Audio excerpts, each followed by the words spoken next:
Glória a Deus. Não apenas pedras, mas também colunas. Essa é a vontade de Deus para mim e para a sua vida. Nos transformar em colunas na obra de Deus. Quantos querem ser colunas aqui? Então você vai ver o que é ser coluna, amém? Aleluia. Apocalipse capítulo 3, versículo 12. Diz assim: ao vencedor faloei coluna no santuário do meu Deus, e daí jamais sairá. Gravarei também sobre ele o nome do meu Deus, o nome da cidade do meu Deus, a nova Jerusalém, que desce do céu, vinda da parte do meu Deus, e o meu novo nome. Ao vencedor, aqui diz a palavra. E a Bíblia já diz que nós somos mais que vencedores em Cristo Jesus. Essa é a posição que o Senhor nos colocou, mas nem todos apropriam dessa posição. Nem todos vivem como tal, como vencedor de fato. E quem que é o vencedor? É aquele que vence as circunstâncias, o problema, o diabo, o pecado, o mundo. Os vencedores são aqueles que respondem o propósito de Deus. Os vencedores são os apaixonados. Os vencedores são intensos. Quantos são vencedores aqui? Isso mesmo, diga amém. Fala, eu sou vencedor. São intensos, são apaixonados. São aqueles que reinam em vida. São aqueles que não se entregam. Tem alguns irmãos que falam assim: estou tão cansado, estou tão cansado. Aí ele desiste. Aprenda a descansar quando estiver descansado e não a desistir. O descanso é o Senhor Jesus. Ele diz em Mateus 11, 28: vinde a mim, vós que estáis cansados e sobrecarregados, e eu vos aliviarei. Amém? Obrigado. O descanso é quem? Jesus. Então quando estiver cansado, corra para Ele. Só que alguns fazem ao contrário. Corre dele. Vai ficar mais cansado, mais desanimado. Não é verdade? Corra para Ele quando estiver cansado. Irmãos, sem dúvida alguma, você achará descanso. Ele é galardoador daqueles que o buscam. Toda vez que você chega em oração buscando a Jesus, você receberá a sua recompensa. Alívio instantâneo no seu coração. Ele vai arrancar o fardo pesado. Ele vai arrancar o estresse, o medo, a ansiedade. Aí você volta da oração aliviado, leve, feliz. É o renovo de cada dia. Alguns querem andar sem combustível. Você tem que ir no posto. Mas já percebeu? Eu fui abastecer minha moto hoje, antes de vir para cá, já estava na reserva da reserva. Irmãos, e faltar gasolina em moto é vergonhoso. Não é verdade? É vergonhoso. Tem que empurrar a moto, é triste, porque é econômico, ainda falta gasolina. E aí, o que o frentista fala para você? Quanto que você vai querer? Não é verdade? Geralmente eles perguntam, né? Quanto que você quer? O Espírito Santo também faz essa pergunta para nós. Quanto que você quer? Qual é a quantidade? E é você que fala para Ele. E o valor que você vai para Ele vai medir a sua autonomia. Se você falar, Senhor, pode encher o tanque, aí você vai ter autonomia para muito tempo. É assim também, nós que escolhemos o tanto que nós queremos de Deus. Ele quer derramar de uma maneira abundante sobre nós. Ele não nos dá espírito por medida. Ele nos dá o espírito por completo. Só que você bebe do espírito na medida da fome e a sede que você tiver. Então busque de uma maneira intensa ao Senhor. Os vencedores são aqueles que buscam a Deus, e todos os dias eles vão se abastecer no tanque, no posto celestial. Não é o Ipiranga, não é posto que é o celestial. Amém? A oração, a palavra, o culto, a célula, a vida de uns aos outros é combustível para nós. Amém? E o Senhor fará, o vencedor, Ele fará a coluna. Eu quero falar de um personagem aqui que parece muito comigo e com você. Pedro. Pedro parece muito com nós. Olha, Pedro viveu muitas coisas na palavra de Deus. O Senhor quer transformar em você em pedras vivas. Primeira coisa, antes de ser coluna, é ser transformado em pedras vivas. E a igreja, um dos nomes da igreja é edifício. Nós somos edifícios de Deus. E somos pedras. Mas a pedra, ela deve estar no seu local correto. Babel era edificado com tijolos, mas a igreja é edificada com pedras que vivem. Glória a Deus. Já viu uma amarração de um muro? Chama amarração porque você não pode construir um muro e colocar tijolo em cima de tijolo. Vai cair, né? Na terceira, no máximo na quarta fileira, cai. E como é que você faz? Você descasca uma parede, você vai ver que é um tijolo em cima, 2 embaixo, tem 2 um lado do outro e tem mais um embaixo.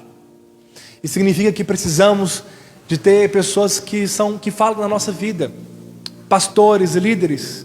Então eu tenho um pastor que fala na minha vida, mas eu tenho irmãos de ministérios, eu tenho irmãos que eu converso com eles, ligo uma mensagem, são outros pastores também, que estão em outras igrejas. Mas eu tenho irmãos que eu preciso de cuidar deles, né?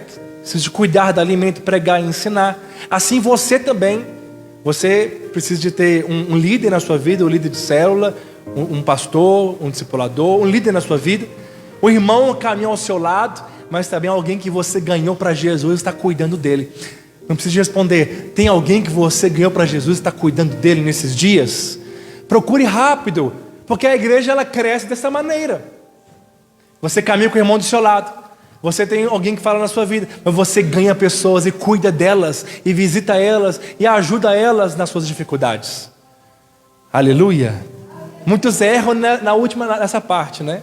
De ganhar pessoas e cuidar das pessoas. E a igreja fica tão estagnada. Lá em Israel, no Antigo Testamento, quando eles viam pedras lá fora, montanhas, eles chamavam apenas de pedras. Parece ser óbvio, né? Eram pedras. Mas quando eles traziam, e aí as pessoas queriam lapidar, os artífices, né? Os pedreiros, eles então iriam lapidar essas pedras, cortá-las, as hastes pontudas, né? Algumas eram grandes demais, pontudas demais, machucavam outras pedras, atrapalhavam na edificação, não cabia lá. E aí vai lá, arrancava uma lasca, pegava outra, arrancava outra lasca, e pegava e arrancava outra lasca, até que ela seja encaixada e fazer então uma grande obra. Nós viemos do mundo, nós éramos uma pedra qualquer, uma pedra que rolava, saía rolando aí o mundo afora. Eram pedras que estavam jogadas, largadas, mas o Senhor nos tirou e nos trouxe e está nos lapidando e falou: você é pedra viva, vou edificar minha obra com você. A minha casa será através de você. E é por isso que nós juntos somos igreja. Ninguém pega um tijolo e fala ali é uma casa. É loucura, né? Ninguém pega nem um amontoado, um depósito de construção. Você pode fazer muitas casas ali, com os materiais que estão ali, mas não tem casa ali dentro. Tem que ser trabalhada no alicerce que é Jesus. Pedra ao lado de pedra, sobre pedra, com a argamassa do Espírito Santo que nos une, não é verdade? E a fundação que é Cristo, buscando a Jesus. E aí depois tem um telhado que é Cristo também, a pedra de arremate. Ele é a pedra angular, mas é a pedra de arremate, que fecha, que conclui. E aí Ele habita no meio da sua casa. Glória a Deus. Amém. Nós somos as pedras que somos lapidadas através das dificuldades. Deus não vai transformar você mandando doença, jamais Ele faz isso. Não creia num Deus que envia doenças. Se você ouvir uma pregação falando que Deus vai colocar alguém enfermo, não é a pregação da graça de Cristo. Você ouviu um amém? Deus não traz doença, Deus levou a doença. Ele não faz isso. Mas as dificuldades, as provações, as aflições, os prejuízos, os problemas que nós passamos porque estamos no mundo, servem para transformar a nossa vida. Você ouviu um amém? No mundo tereis aflições, mas tende bom ânimo, porque eu venci o mundo, diz Jesus. Todos esses problemas é o Senhor nos lapidando. nos transformando. Ele permite que essas coisas aconteçam conosco, porque estamos no mundo, nós não estamos blindados no céu. Deus não quer fazer isso, senão seremos imaturos, frágeis. Os problemas servem para nos transformar. Qualquer um sabe que um ouro, uma pedra bruta de ouro, ela tem menos valor do que ela quando é transformada em uma joia lapidada, em uma joia bonita. Tem mais valor, não é verdade? Ali tem um trabalho do ourives, né? Tem a sabedoria, o tempo empenhado. Quanto mais você é lapidado pelo Senhor, mais você cresce em valor. É você se tornando de pedra para coluna. Você é transformado diante de Deus. E é por isso que tem irmãos, tem pessoas que são resilientes. Cai chuva, sol, problema, tempestade, não derruba a casa dele, porque ele edificou na rocha. Ele foi trabalhado, ele passou pelo fogo, ele foi transformado, ele se tornou alguém maduro. E maturidade não é tempo de conversão. Maturidade espiritual não é se alguém é idoso ou é jovem. Maturidade cristã é o tanto que eu tive de experiência, o tanto que eu conheço de Jesus, e o tanto que Jesus foi aperfeiçoado em mim, o tanto que eu manifesto de Jesus, o tanto que eu pareço com Ele, fala se eu sou maduro ou não. Quem parece muito com Jesus é maduro, quem parece pouco com Jesus é imaturo. É simples. E só parece com Jesus quando tem intimidade com Ele, experiências, quando busca Ele todos os dias, quando ama a palavra, quando ele resiste os problemas, e ele então, na palavra e na oração, ele conhece ao Senhor.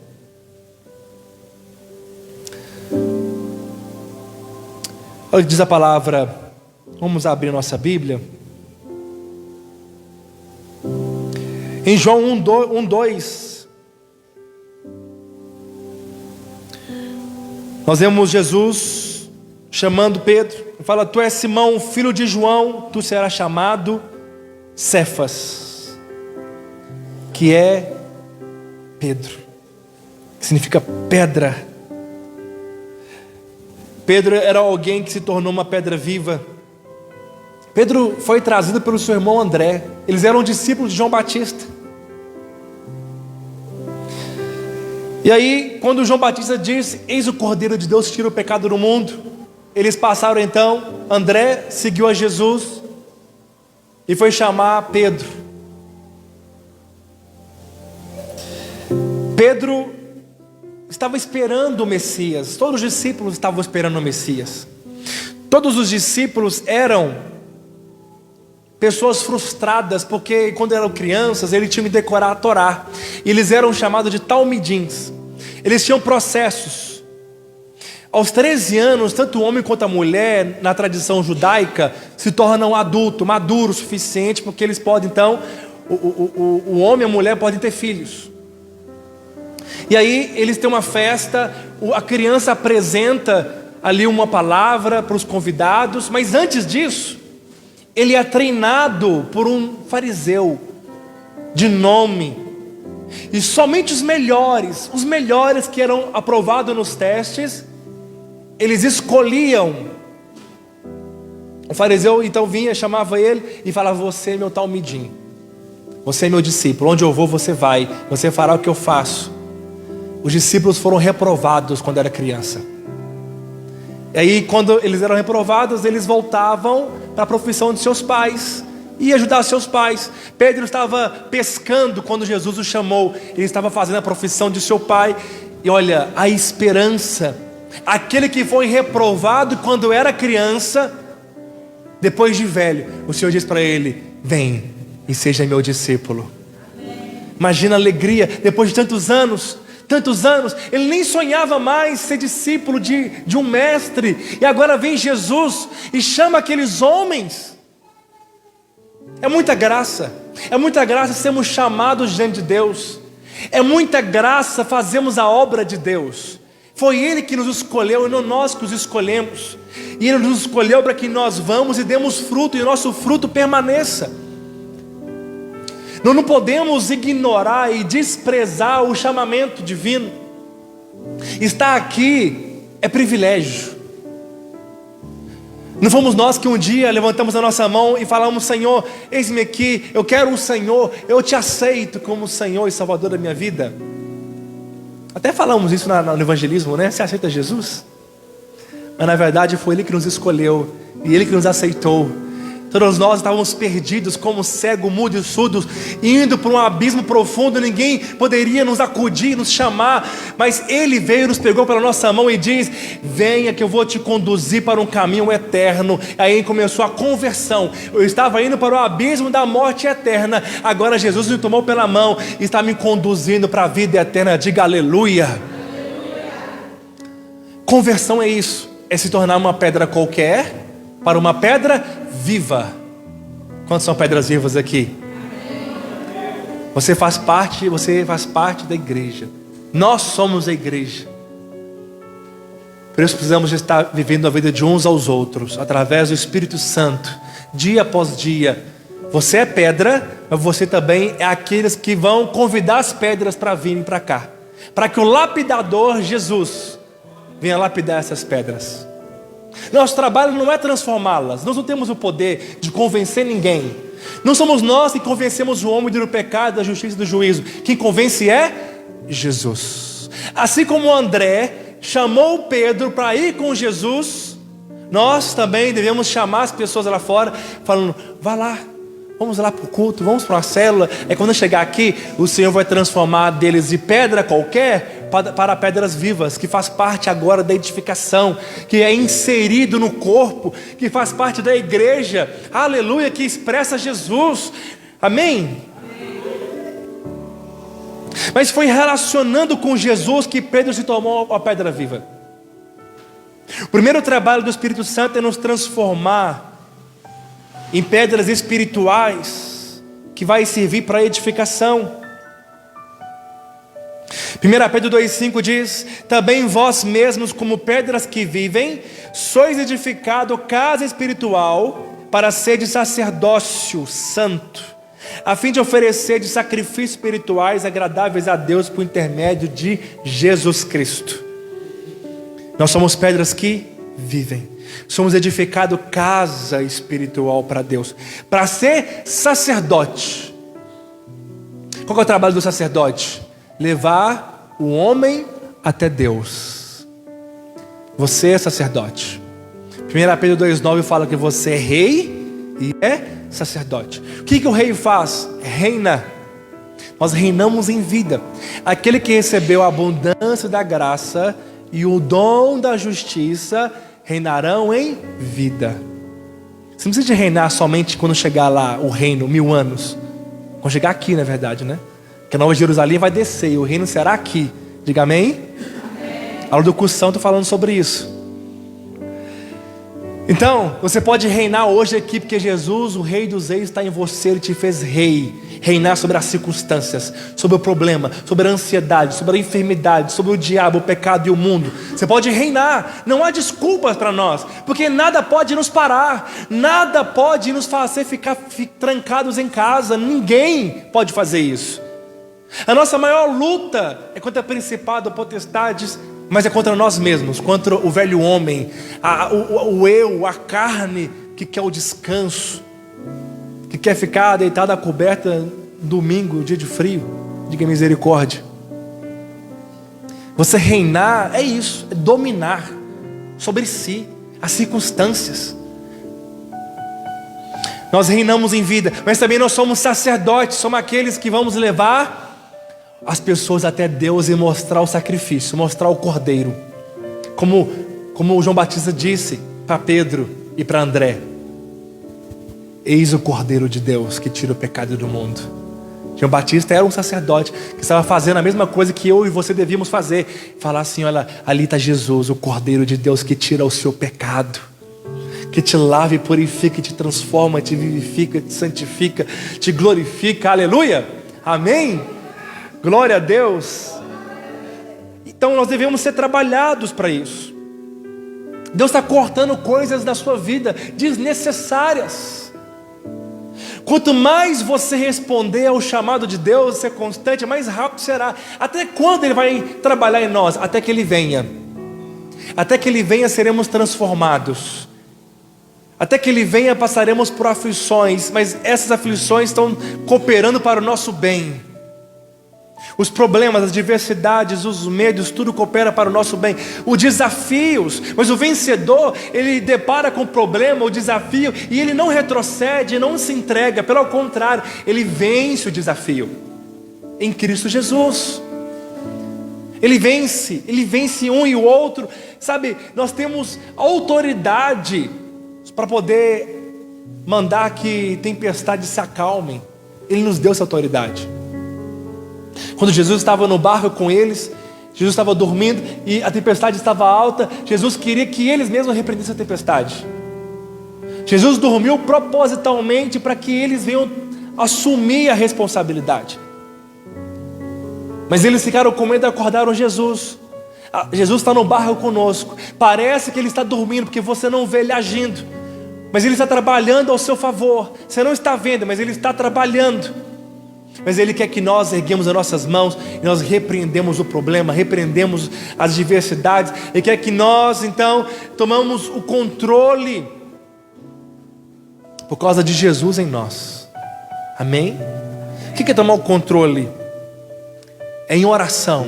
Você falar: Senhor, o Senhor está comigo, o Senhor mora em mim. E nós juntos vamos caminhar e vamos resolver tudo, qualquer coisa, nada vai nos parar. É porque às vezes nós ficamos na atitude passiva, achando que Jesus vai fazer tudo, e nós vamos ficar apenas parados, deitados. Não, nós somos cooperadores. Eu coopero junto, eu faço junto. Uma floresta nasce automaticamente. Nasceu sozinho, ninguém fez nada. Se o homem colocar a mão, vai atrapalhar. Ninguém planta semente numa floresta. É poderoso, mas nós não somos floresta, somos a lavoura. Lavoura tem a cooperação do homem de arar a terra, de colocar a semente, de orar para que a chuva venha, de irrigar muitas vezes, mas o crescimento vem dele. Amém?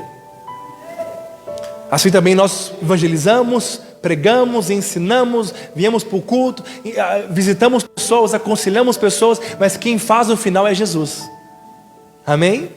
É como Pedro em João capítulo 21, como Jesus fez para Pedro: lança as suas redes do lado direito do barco e você achará peixe. Ele lançou as redes, mas só achou peixe porque Jesus deu a ordem. Mas quem que lançou as redes? Pedro. Nosso trabalho é lançar as redes, o trabalho do Senhor é encher as redes. Glória a Deus. Amém? Você crê nisso? Em Lucas capítulo 5, não precisa de abrir, vou contar para você a história. Jesus chegou à beira da praia e a multidão estava cercada, havia alguns barcos. Ele então chegou para um daquelas pessoas e falaram: me empresta seu barco. Pedro tinha trabalhado a noite toda, não tinha pescado nada, ele estava lavando as redes.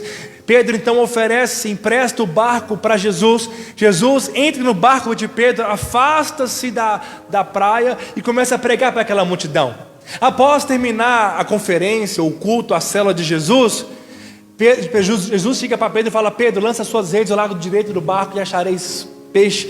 Pedro falou: Senhor, tenho trabalhado a noite toda e nada apanhei, mas sobre a tua palavra lançarei as minhas redes. E a pesca foi tão maravilhosa que ele fez sinal para os companheiros de outros barcos, para que enchesse ambos os barcos, porque o barco de Pedro não cabia os peixes que ele tinha pescado. Toda vez que o Senhor nos pede algo, é uma oportunidade para nos abençoar ainda mais e liberar bênção em nossas vidas. Não é porque Ele não pede porque Ele precisa, Ele é dono de tudo. Ele pede para ver o nosso coração, e quando nós entregamos, irmãos, a prosperidade poderosa. Assim como Ele pediu Isaac e deu uma multidão, nações e nações. Até hoje nós somos chamados de filhos de Abraão, os da fé. Até hoje. Toda vez que o Senhor te pede algo, é uma oportunidade para te levar num nível maior. Amém? Portanto, seja frequente, firme, constante e abundante no Senhor. Não negocie nada, porque nós não sabemos nem o dia nem a hora que Ele vem. E eu quero ser coluna naquele dia. Amém? Só será coluna naquele dia quem for coluna hoje. Se Deus pediu o seu tempo, o seu dinheiro, o seu talento, pode ter certeza que favor está vindo ainda sobre a sua vida. Não é barganha. É porque não é que nós damos para poder receber dele. É sinal de fé, é confiança. Só recebemos por causa da fé. E quando que eu creio? Quando eu entrego. É prova de fé. Então creia no Senhor, entregue a Ele o seu coração, a sua vida, os seus caminhos. Os pensamentos dele são sempre maiores e mais elevados do que o seu. Você está pensando no emprego, mas Deus te pensa numa posição de uma empresa grande para você. Você está pensando apenas um emprego, uma vaga. Você até ora, Senhor, qualquer uma serve, eu só preciso de arrumar um emprego rápido. Mas o Senhor está pensando em colocar uma empresa para você, uma multinacional, para você trabalhar, para você ser gerente. Seus pensamentos dele são sempre maiores. Você pensa em ter uma esposa e casar, mas Deus pensa em uma geração vai vir de netos, bisnetos, aleluia. Deus pensa lá na frente, te dá uma família linda, maravilhosa. Nós pensamos aqui, curto prazo. É igual os jovens terão visões, porque são cheios do Espírito, porque jovens não têm visões naturalmente, conseguem enxergar o próximo final de semana. Mas jovens cheios do Espírito têm visões. Quantos são jovens cheios do Espírito aqui? Aí tem visões. Velhos sonharão, porque velho não sonha mais. Ele fala, já vi de tudo, e qualquer hora que a vida me levar, né, o Senhor me levar, tá bom, e não sonha mais. Mas os velhos cheios do Espírito sonham. Amém?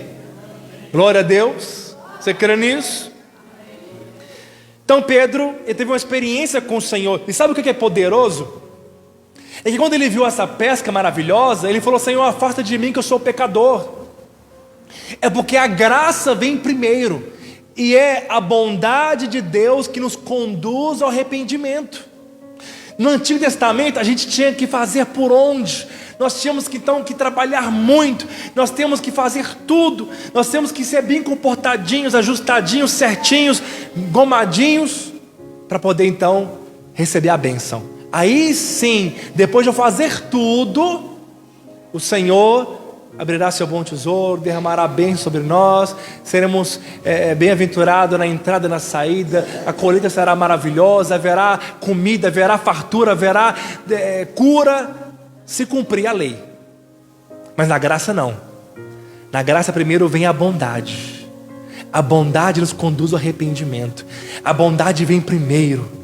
Sabe, a bondade chegou primeiro para Pedro. Ele teve uma pesca maravilhosa, depois de trabalhar a noite inteira e não ter conseguido nada. É frustrante alguém profissionalmente precisando de pela manhã, de dinheiro, de vender os peixes, pagar os impostos, pagar as contas, levar comida para sua casa. Aí mais um dia, e talvez ele viria. Pedro era casado, mas um dia ele levaria comida para sua casa.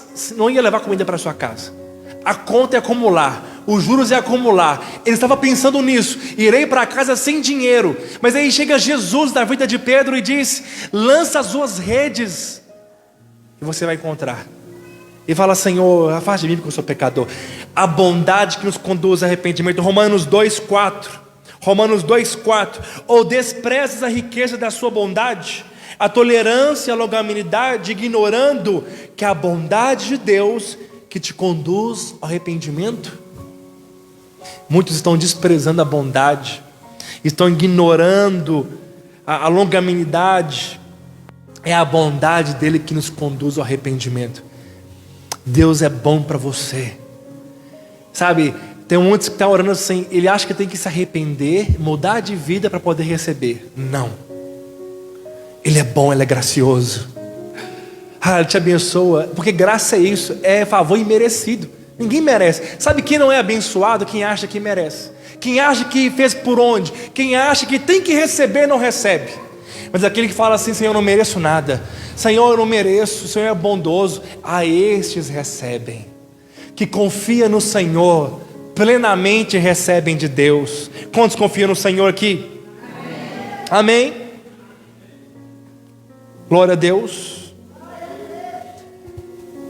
Deus vai te surpreender com a bondade dele essa semana. Você vai experimentar muito mais que tem pedido ou pensado ou imaginado. Espere e você verá Deus te surpreendendo esses dias. Amém? Eu sei que você acha que não merece. Está certinho de achar que não merece mesmo. Você está no caminho certo. O dia que você achar que merece de Deus, você para de receber. Eu não mereço nada. E eu falo para o Senhor, obrigado, porque o Senhor me deu muitas coisas, tantas coisas. Obrigado por cada irmão, por ter esses irmãos caminhando comigo, me ouvindo toda semana. Obrigado pela célula. Eu agradeço ao Senhor, porque eu não mereço. Não mereço. Eu mereço a condenação eterna. O que nós merecíamos é o inferno, mas Ele nos salvou gratuitamente. Você crê nisso? É muita graça, meus irmãos. Quem é grato reclama menos. Só quem reclama porque acha que merece. Ele reclama de tudo porque ele acha que merece tudo do bom e do melhor. Mas quem entende que não merece, ele é grato, ele é contente. Você crê nisso? Lucas 22, 31. Nós vemos então que Pedro teve que ser trabalhado. Pedro estava confiante demais em si mesmo. Pedro achava que merecia alguma coisa. Olha que diz: Simão, Simão, eis que Satanás vos reclamou para vos peneirar como o trigo. Eu, porém, roguei por ti, para que a tua fé não desfaleça. Tu, pois, quando converteres, fortalece os teus irmãos. E ele, porém, respondeu: Senhor, estou pronto a ir contigo, tanto para a prisão, tanto para a morte. Pedro achou que era bom o suficiente. Pedro achou que poderia vencer sozinho, que estava pronto. Cuidado com pessoas que falam que nunca vai falhar, decepcionar, que elas sempre podem, sempre faz, sempre acontece com elas. Cuidado, é perigoso. Muitas vezes o Senhor faz nós chegarmos no nosso fim, para que a graça dele se torne abundante em nossas vidas. E eu sei que uma coisa que eu aprendi no decorrer desses anos, principalmente de ver pessoas tão assim, cheias de sabedoria, de conhecimento, que estavam em posições altas, tanto pastores ungidos, pastores que fizeram assim história, pastores que ganharam centenas, que abriram dezenas, centenas de igrejas e caíram. Isso é um temor que eu tenho. Por isso que todo pecado, eu nunca posso pensar: eu já venci isso aqui para mim é tranquilo, não, eu não tenho medo disso aqui. Todos eu tenho temor. Temor da queda, temor de achar que eu cheguei no ápice e que agora nada mais me abala. E esse temor de cair é que faz eu correr para Jesus cada vez mais. Nem sempre é o amor, nem sempre é a fome e a sede. Muitas vezes eu falo assim: eu não quero perder o que o Senhor me colocou, eu não quero perder o que eu já tenho. Por isso que a Bíblia fala: vigiai e orai. E fala também: arrepende, guarda o que tem ouvido e recebido, e arrepende-te, senão brevemente virei e te removerei o candeeiro. Muitas vezes nós devemos entender que nós recebemos é muita graça. O que nós ouvimos, devemos guardar o que nós temos. Guardar a intimidade, guardar a comunhão, guardar o casamento, guardar a cela, guardar a vida da igreja, guardar a unção, guardar o que o Senhor nos deu. Porque podemos perder. Pedro achava que estava pronto. Senhor, estou pronto para ir até para a prisão e para a morte contigo. Mas o Senhor falou para ele: Pedro, eu estou orando por você. E eu te digo que se o galo vai cantar, o galo não era um animal, tá bom, irmãos? Não tinha galo naquela época, era proibido criar aves. O galo era uma sirene que o guarda tocava quando chegava uma vigília da noite. Ele tocava uma sirene para dizer que tinha paz e segurança. Quando a sirene foi tocada, que tinha paz e segurança, aparentemente estava tudo bem. Aí ele lembrou que tinha negado Jesus. Ele caiu em si e negou 3 vezes. 3 vezes. Uma queda ruim. E ele chorou amargamente 3 dias antes de Jesus ir para a cruz, porque ele achou que estava pronto. Quando nós sabemos que nós não somos nada sem Ele, nós somos pessoas que cansam as outras e somos cansativas. Sem Jesus, corremos para o Senhor. Irmãos, eu sem Jesus nem eu me aguento. Sou chato. Nós sem Cristo somos chatos. Tem vezes que nem nós nos aguentamos. Você olha para você e fala assim: misericórdia da minha vida. Nossa, estou estressado, nervoso, né? Chato. Nós somos assim sem Jesus. Precisamos dele, ser cheios do Espírito. Pedro foi trabalhado aqui porque achou que podia, mas o Senhor permitiu a queda, mas estava orando por ele, para que ele não desfalecesse. Mas Jesus nunca desistiu de Pedro. Depois, em João capítulo 21, Pedro decidiu pescar, os discípulos foram pescar com eles. A mesma coisa. Nós vemos que não tinha conseguido peixe nenhum. Jesus chega na praia e fala: filho, tem de uma coisa para comer. E aí João fala: é o Senhor. Pedro, do jeito que estava, vestiu a roupa rapidamente, pulou na água e foi correndo. Pedro não era alguém que fugia mais. Pedro era alguém que corria para Jesus, porque sabe que correr para Jesus é o que traz alegria, satisfação e prazer. Não devemos correr dele, devemos correr para ele. Você crê nisso? Pedro é alguém impossível. Em Marcos 16 nós vemos que quando foi buscar Jesus no Getsemane, depois do Getsemane ele foi buscar Jesus, Pedro arrancou a espada e cortou a orelha de Malco. Era alguém impulsivo, imperativo. Era alguém que falava o que não devia. Mas foi alguém também que falou: Senhor, para onde iremos nós? Para quem iremos nós? E só tens a palavra de vida eterna. Foi alguém também que falou: Senhor, de modo nenhum faça isso contigo. E Jesus falou para ele, para Satanás, a rede de Satanás, que estava usando Pedro: Pedro parece muito com você. Às vezes é muito oba-oba. Às vezes está empolgado, ele faz. Às vezes ele fala besteira. Às vezes ele tropeça. Mas Jesus nunca desiste de Pedro, como nunca desiste de mim e de você. E no final, quando depois em João capítulo 21, Jesus tinha brasa, pão e peixe preparado para eles. Eles tiveram uma pescaria poderosa, 153 grandes peixes. Deus não depende da sua pescaria, Ele já preparou o pão, o peixe e a brasa para você. Amém? Tem pão e peixe e brasa. Brasa para aquecer seu coração. Peixe é a prosperidade. E o pão é Ele mesmo, o seu alimento espiritual. Depois o Senhor falou para Pedro 3 vezes: Pedro, tu me amas? E este ama de Jesus é ágape. Era o amor incondicional que Pedro achava que tinha. O amor de Pedro não era o ágape, o de Jesus é. Pedro, tu me amas? Senhor, tu sabe que eu te amo. O amo de Pedro era o filéus, amor de amigo, porque Pedro sabia que agora que o amor dele era inconstante, que não dependia do amor dele. O amor dele tinha altos e baixos. O que nós dependemos é do amor de Deus por nós. O dele sim é fiel, é poderoso, é incondicional. Quanto mais você sabe que é amado, mais você ama.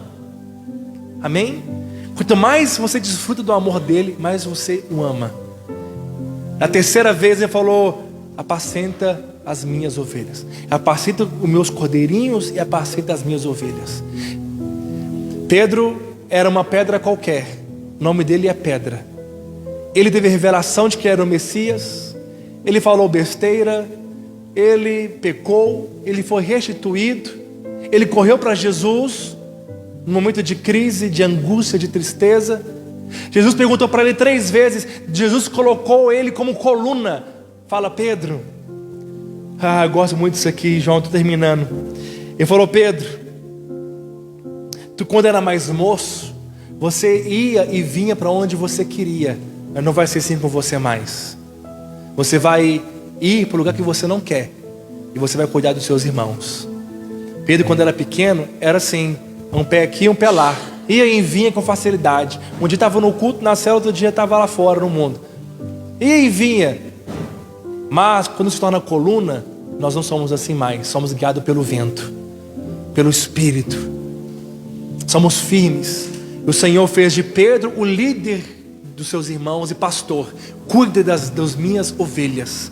Alguém que era uma pedra largada, foi lapidado, transformou em pedras vivas, e agora o próprio Jesus fez ele coluna. Quando Jesus ressuscitou, ele falou para Marta, para Maria, avisar as pessoas: fala para eles que eu ressuscitei, mas também fala para Pedro. Mencionou a Pedro. Jesus tinha um carinho poderoso, porque Pedro parece comigo com você.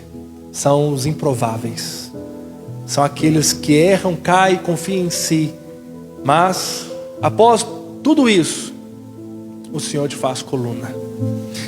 Sabe, o Senhor quer fazer coluna, pessoas, colunas na liderança. Colunas sustentam o edifício. Estou terminando. Pedras são importantes, claro, tem o seu valor, mas sem as colunas, isso aqui não sustenta. Colunas são aqueles que você pode contar com eles. Colunas são aqueles que, sabe, tem irmãos que eu descanso completamente, que eu sei que eles estão ali. Eles estão ali, porque eles passaram por esse processo. Eles não confiam mais na sua carne, eles dependem de Deus. Tem pessoas que são colunas financeiramente. Tem irmãos que eu descanso, que eu sei, independente de qualquer mês, ele vai ser fiel no dízimo e nas ofertas. Eles não falham. Não falham. São colunas financeiras. Tem outros que são colunas na liderança. Tem outros que são colunas, você pode contar com ele. São colunas. Quantos querem se tornar colunas aqui? Colunas são aqueles que sustentam. Sabe, irmãos, são aqueles que dizem: conte comigo, eu estou aqui. O Senhor quer transformar eu e você em colunas, em nome de Jesus. Você crê nisso? Fica de pé em nome de Jesus.